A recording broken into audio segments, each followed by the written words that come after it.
자, 내가 알아서 할게. 얼마나 감사한 말이에요. 무엇 때문에 알아서 할게가 싫지?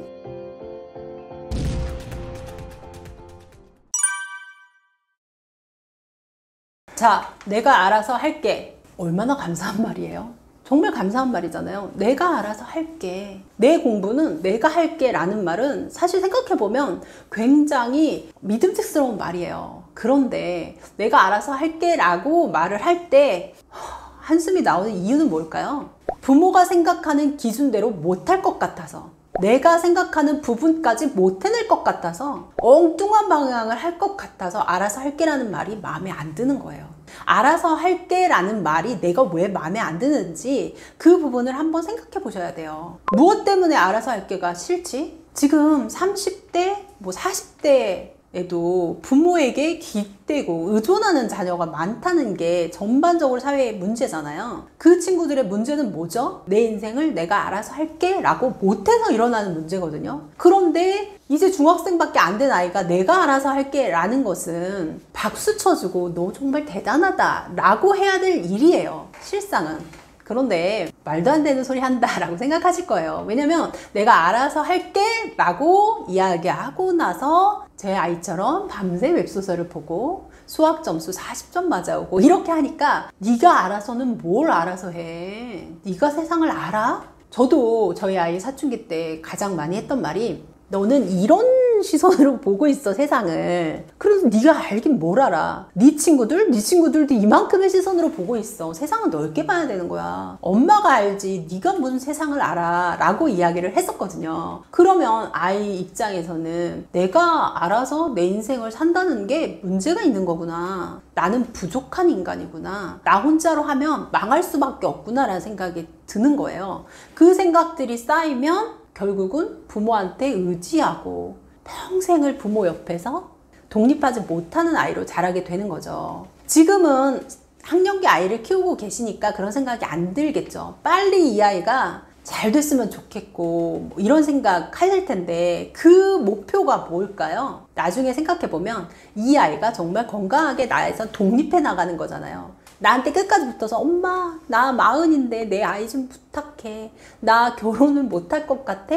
나 취업은 어떻게 하지? 직장 상사한테 전화해서 저기 이 아이가 아파서 못 갈 것 같은데요 라고 대신 사직서를 내주는 그런 자녀를 기대하는 건 아니잖아요. 독립적으로 하기 위해서는 지금 알아서 할게가 용납되어야 돼요. 근데 그 마음의 심리를 보면 왜 알아서 할게를 인정하지 못할까? 실수하고 실패하는 것을 받아들이지 못하는 거예요. 내가 이 아이가 여기서 한번 실패하면 뒤처질 텐데, 요즘 아이들은 초등학생이 고등학교 거까지 공부를 다 해놓는다고 하는데 이 아이가 그 진도를 못 나가고 여기서 놔버리면 아이가 제대로 못할 텐데 라는 생각 때문이죠. 그래서 저는 중학생 시기를 실수하고 실패하는 것을 용납하는 시기여야 된다고 생각해요. 물론 실수하고 실패했을 때 화딱지가 많이 납니다. 그래서 저도 아이하고 많이 말다툼을 하고 아이가 엄마 때문에 상처받았어 하면서 운 적도 꽤 많거든요. 그러고 나서 다시 생각하는 거예요. 그래, 내가 잘못했네. 아이의 실수와 실패를 기꺼이 용납하지 못했네 라는 생각이 들어요. 그래서 실수하고 실패하면서 정말 내가 알아서 할게 라는 방법을 찾아갈 수 있는 아이로 만들어주는 게 사춘기 중학교의 목표가 아닐까라는 생각입니다. 사춘기에 스스로 학습할 수 있는 방법을 배우기 때문입니다. 사춘기에 학습의 자기주도성이 생기는 시기예요. 아이의 발달 단계라는 게 있잖아요. 아이가 초등학교 1학년에 학교에 들어가는 이유는 초등학교 1학년 때 학습을 할 뇌가 준비가 되고 사회생활을 할 그런 전반적인 발달이 준비되기 때문에 그 적기에 학교를 들어가는 거예요. 학교를 보내보신 분이라면 다 이 부분에 이해가 되실 거예요. 아, 1학년이 되니까 이렇게 친구들하고 혼자 놀던 거에서 벗어나서 같이 놀 수 있구나. 2학년이 되니까 또 이렇게 되는구나. 이런 시기마다 변화가 있잖아요.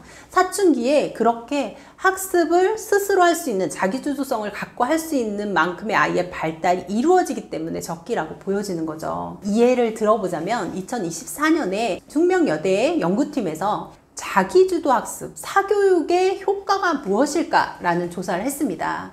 그래서 흔히 말하길 요즘에 초등은 엄마빨, 중등은 학원빨, 고등은 자기빨이라고 하잖아요. 그래서 이게 정말 맞나? 라는 연구 결과를 발표했는데요. 초등에서는 사교육과 자기주도 학습이 큰 차이가 없다는 이야기가 나왔어요. 그러면서 오히려 초등 때는 사교육을 받느냐, 뭐 집에서 공부하느냐, 혼자 하느냐 이런 것보다도 학습의 태도와 습관을 형성하는 것이 무엇보다 중요하다. 실패해보고 다시 해보고 도전해보고 이런 부분들이 필요하다라는 결과가 있었고요. 중학교에서는 학원빨이라고 하잖아요. 그래서 자기주도 학습이 사교육보다 효과가 높다는 결론이 나왔습니다. 그래서 제가 중학교에는 실수하고 실패해 보라는 말씀을 드린 거예요. 그러니까 자기주도 학습의 중학교에서 효과가 높아진다는 것은 그만큼 자기주도를 할 수 있는 역량이 생겼다는 거거든요. 그래서 자기주도 학습을 하고 스스로 자신에게 맞는 방법을 찾아가는 것과 사춘기가 만나는 거죠. 그런데 자기주도 학습이라고 하면 흔히 오해를 좀 많이 하세요. 자기가 알아서 하는 거니까 자기가 알아서 목표도 세우고 알아서 체크도 하고. 근데 그게 사실 10대 아이들한테 가능할까요? 쉽지 않죠. 우리 어른도 내가 목표를 세우고 작심삼일이잖아요. 계속해서 깨지고 다시. 그럴 때는 작심삼일의 연속이다.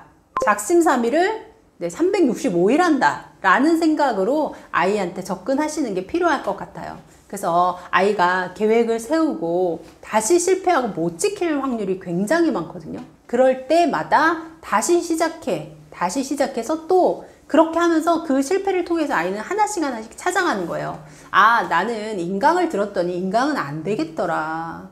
패스를 끊었는데 한 달 동안 한 번도 안 들었어. 그러면 다음 달에도 안 들을 가능성이 많겠구나. 그러면 패스를 끊는 게 아니라 단과로 끊어볼까 하면서 단과로 또 끊어보고.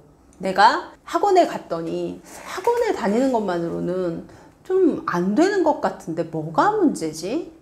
나는 단체에서 이렇게 강의하는 그런 스킬에서는 도저히 누군가 한 명이 나를 좀 가르쳐주고 끌어주는 게 맞을 것 같아. 그럼 과외를 한번 해볼까?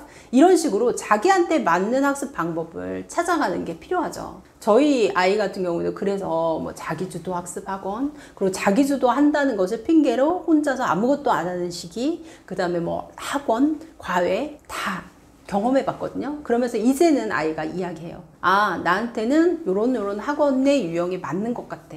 이런 준비를 하고 나서 지금 고등학교 가려고 하고 있거든요. 그래서 중학교 때 성적 사실 특목고 가는 아이 아니면 그다지 중요한 건 아니거든요. 그 성적에 몇 점을 맞느냐가 아니라 나한테 맞는 학습 방법을 찾고 나한테 맞는 것을 세팅해 놓고 고등학교에서부터 붕붕 달려나가기 시작하는 거예요.